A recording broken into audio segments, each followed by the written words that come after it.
Jabar, salam grit Dishub Juara. Hari ini kita akan ditemani oleh Bapak Dani Gumelar, Kepala Bidang Perkeretaapian dan Pengembangan Transportasi Dinas Perhubungan Provinsi Jawa Barat. Selamat siang Pak Dani. Selamat siang Kak Rara. Oke, hari ini kita akan berbicara mengenai keselamatan nih. Apa sih keselamatan dalam bertransportasi nih? Nah, sebagaimana kita ketahui bersama bahwa masyarakat membutuhkan transportasi yang aman, nyaman, dan berkeselamatan. Nah, di bidang perkeretaapian, apa saja sih aspek keselamatan yang harus dipenuhi oleh pemerintah daerah dalam mewujudkan transportasi yang berkeselamatan tadi? Nah, Pak Dani Gumelar, hari ini kita akan berbicara mengenai perlintasan sebidang. Nah, masyarakat pengen tahu nih, sebenarnya apa sih perlintasan sebidang? Kita sudah sering dengar ya, Wargi, istilah perlintasan sebidang, tapi kita belum tahu apa itu definisinya perlintasan sebidang.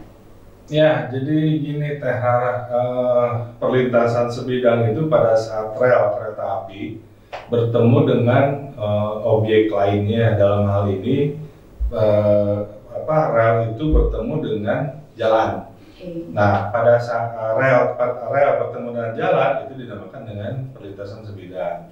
Nah, mungkin yang perlu para wargi ketahui juga ya, bahwa di dalam penyelenggaraan transportasi itu ada tingkatan atau strata. Nah, terus terang kereta api itu punya prioritas lebih tinggi dibandingkan dengan moda.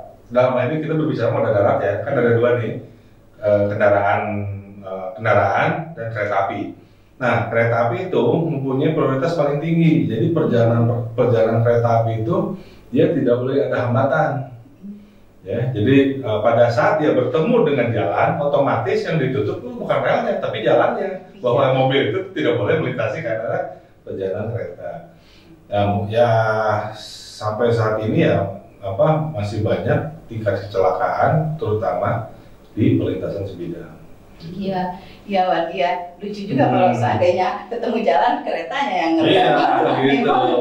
Oke, baik Pak Dani. Tadi kita sudah dikenalkan tentang perlintasan sebidang. Nah, ada juga nih istilah mengenai perlintasan tidak sebidang. Perlintasan tidak sebidang itu apa sih, Pak? Yang pertama bahwa perjalanan kereta itu harus dipastikan bahwa perjalanan kereta itu aman. Kenapa? Karena sifat moda perjalanan kereta itu mempunyai kecepatan tinggi, kemudian dia berada pada media, dalam ini rel gitu ya. Nah, implikasinya adalah bahwa kereta itu tidak bisa berhenti mendadak. Mungkin kalau naik mobil, naik motor, bisa ngerem aman. Kalau kereta itu ada jarak tertentu di mana kalau misalkan ada objek di depan, dia tidak bisa berhenti mendadak. Jadi dia butuh waktu untuk melakukan pengereman. Nah, idealnya rel kereta itu tidak boleh sebidang sebetulnya. Nah, di dalam Undang-Undang Perkeretaapian disebutkan bahwa pembangunan jalan kereta itu tidak boleh sebidang dengan jalan. Tapi kenyataannya kan sekarang masih banyak karena kita jaringan rel kita kan warisan Belanda ya. Jadi dengan aspek mungkin dulu pertimbangannya kan tidak seramai seperti saat ini ya. Nah, yang tidak sebidang itu artinya berarti yang posisi jalannya di atas rel atau di bawah flyover atau overpass, kemudian underpass, atau keretanya di atas. Artinya si jalan rel dengan jalan itu tidak ketemu. Nah, itu yang tidak sebidang. Kalau dari faktor keselamatan berarti yang tidak sebidang ini jauh lebih aman ya Pak? Ya, betul. Baik. Nah, kita balik lagi untuk pengelolaan perlintasan sebidang kereta api di Jawa Barat. Nah, bicara kewenangan nih Pak, pemerintah provinsi itu kewenangannya apa ya dalam pengelolaan perlintasan sebidang? Jadi sebetulnya kalau kita berbicara masalah perlintasan itu bukan mengamankan maksudnya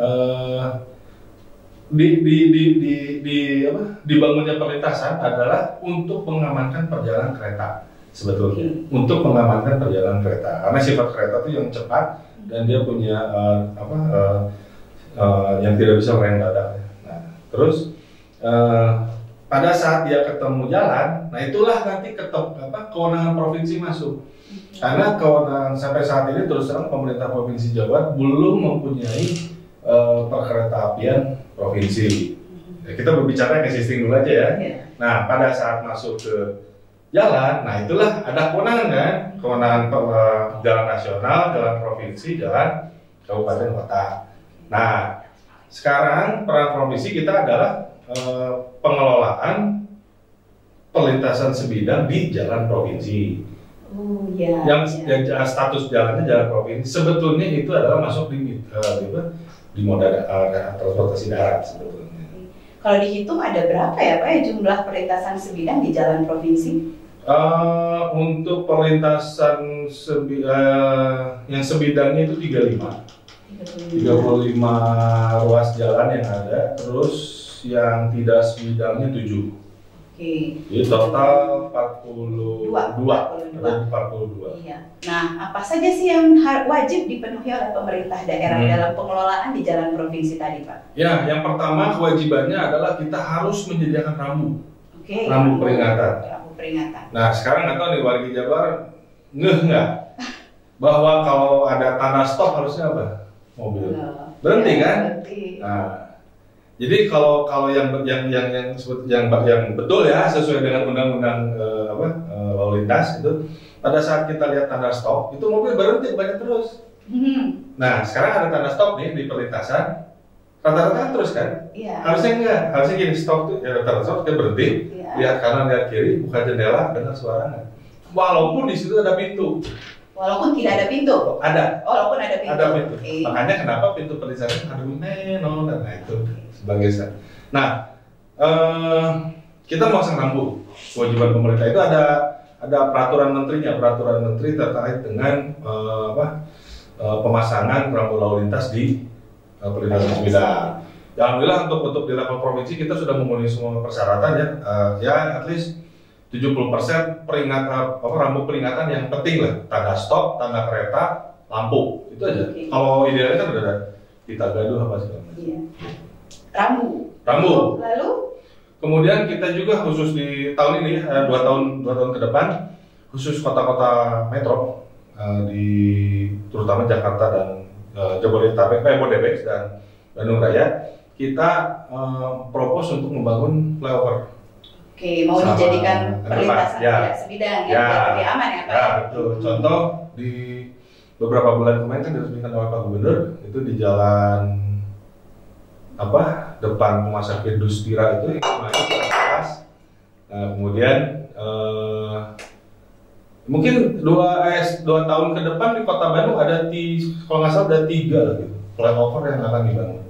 Oke, nah itu salah satu upaya ya untuk mengurangi resiko kecelakaan pada pintu perlintasan kereta sebidang. Nah Pak, dalam perjalanannya nih, dalam menangani perlintasan sebidang kereta api di Jawa Barat, apa saja sih kondisi dan isu yang dihadapi oleh bidang kereta api ini? Ya, ini sebetulnya ini juga jadi isu nasional ya. Jadi sudah beberapa tahun ini dari pemerintah pusat juga sudah menggalakkan kampanye untuk menutup bahkan perlintasan liar. Itu yang jadi masalah. Kalau sekarang kalau di jalan provinsi, jalan nasional dan sebagian jalan kota itu sudah resmi. Oke. Ya. Nah sekarang yang jadi masalah adalah jalan-jalan akses yang dibuka oleh masyarakat yang tidak resmi. Nah itu yang sangat berbahaya, Sudah tidak ada rambu, tidak ada peringatan, banyak masyarakat yang membuat secara manual gitu, ya. Nah, itu yang berbahaya karena kan itu kita nggak tahu kereta datang jam berapa, gitu. Nah itu yang sekarang mulai di beberapa tempat itu sudah mulai ditutup perlintasan liar. Nah Pak Dagung, kita bicara mengenai pada Agung ya. Nah, Pak Dhani, kayak orang dulu. Nah, Pak Dhani, kalau kita bicara nih jumlah kecelakaan kereta api di Jawa Barat yang terjadi di perlintasan sebidang nih Pak, cukup banyak nggak Pak? Berapa sih jumlahnya? Ya, dikatakan cukup banyak ya, lumayan lah ya. Kira-kira mungkin sekitar dari 2017 sampai 2021 ini ya ada sekitar 200-an. Memang sedikit ada penurunan ya sekitar tahun 2020 dan 2021. Kenapa coba? Karena ada pandemi. Oh iya.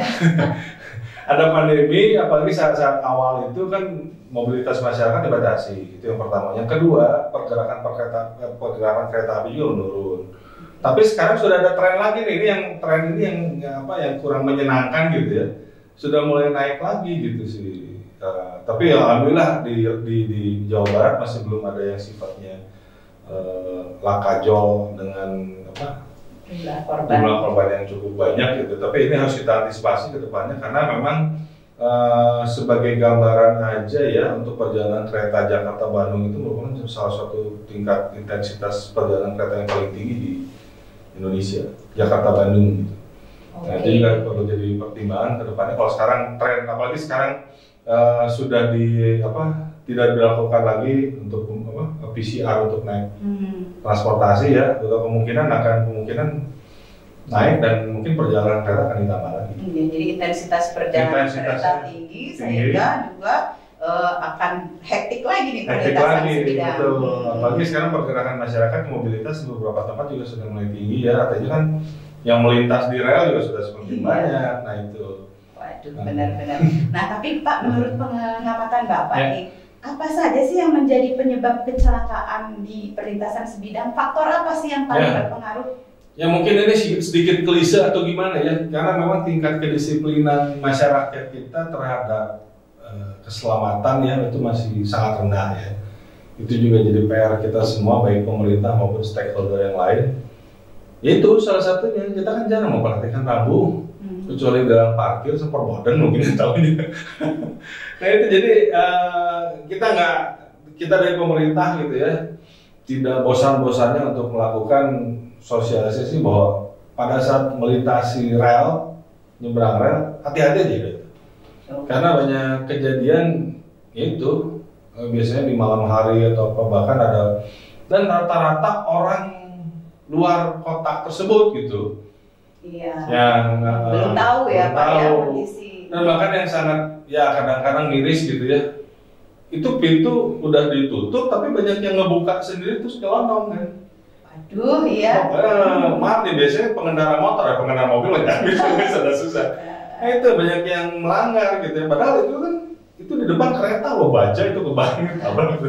Udah ya kan gitu. Jadi ya itulah. Jadi makanya kami juga cukup apresiasi nih. Kebetulan ada satu komunitas ya. Sebetulnya mereka komunitas rail fan, namanya Hadan Sepur. Nah itu tiap minggu itu melakukan kampanye sosialisasi di lapangan. Itu cukup kita apresiasi teman-teman Hadan Sepur gitu ya. Atas bantuannya yang tentunya didampingi juga oleh kita gitu ya, terus di Kabupaten Kota dan kepolisian. Iya, tuh Hadan Sepur tuh luar biasa. Kita sering sekali melihat berbagai aktivitas sosialisasi yang terus-menerus istiqomah gitu ya, yang minggu dilakukan di beberapa perlintasan sebidang di Jawa Barat. Mantap tuh Hadan Sepur. Nah, terakhir nih Pak, kita bicara mengenai strategi. Bagaimana sih strategi yang kita tempuh nih di Dishub Jabar untuk meningkatkan keselamatan di perlintasan sebidang? Ya, tentunya kita salah satu bentuknya adalah komunikasi publik, sosialisasi, publikasi dan sebagainya lah kepada masyarakat, intens lah gitu ya. Bahkan sekarang ya mungkin sama dengan misi Dinas Perhubungan atau pemerintah Provinsi Jawa Barat, di mana kita mempublikasikan melalui berbagai media. Salah satunya nanti kita itulah. Jadi bukan dalam bentuk rapat apa segala macam, kita supaya ngeblas, supaya dapat diterima oleh masyarakat. Itu yang pertama. Terus yang kedua, dari sisi porsi anggaran, alhamdulillah mudah-mudahan tahun depan kita sudah mendapatkan anggaran bantuan dari pemerintah pusat langsung untuk pembangunan penempatan beberapa palang pintu dan untuk khusus di kota-kota besar diupayakan untuk tidak sebidang. Pilihannya keretanya yang naik atau jalan ini pokoknya tidak sebidang aja. Nah, mantap, berarti ada strategi pembangunan fisik maupun strategi sosialisasi sebidang, yaitu di Cimahi Cimindi, lalu di Cimindi, Andir, Ciroyom, Cikudapate, lalu ada di Andir, Ciroyom, Awipari, Manonjaya, lalu ada di Pagaden Baru, Cipunegara, lalu di Jatibarang, Kartasemaya, lalu ada di Karangsuwung, Ciledug, dan terakhir di Cikampek, Tanjung Rasa. Nah, bagi wargi yang melakukan perjalanan di perlintasan sebidang, mohon agar selalu diperhatikan pesan-pesan dari Pak Dhani tadi, bahwa ketika melihat tanda stop, berhenti dulu, lihat kiri kanan, lalu dengarkan apakah ada bunyi klakson dari kereta api yang sedang melintas. Gitu kan Pak Dhani? Iya. Baiklah Pak Dhani, terima kasih banyak nih hari ini. Ada lagi yang ingin disampaikan Pak? Sudah, mungkin ya itu saya berharap ke warga Jabar ya. Ya untuk selalu mentaati peraturan lalu lintas, rambu-rambu lalu lintas bukan hiasan, tapi harus dipatuhi, ditaati, bukan juga pemanis jalan gitu ya. Jadi itulah. Jadi kita menempatkan rambu itu ada fungsinya. Berhati-hati selalu pada saat kita melintasi perlintasan sebidang rel kereta api, walaupun di situ ada pintu dan penjaga, tetap harus hati-hati. Betul. Ya wargi, tetap ingat pesan dari kami. Ingat, apabila dalam perjalanan, ingat bahwa ada yang menunggu di rumah. Tetap berhati-hati dan selalu jaga keselamatan. Baik, wargi, terima kasih atas waktunya. Semoga informasi bincang-bincang kami hari ini bisa memberikan manfaat bagi wargi semua. Baiklah, salam Great Dishub Juara. Sama-sama yuk Pak. Salam Great Dishub Juara.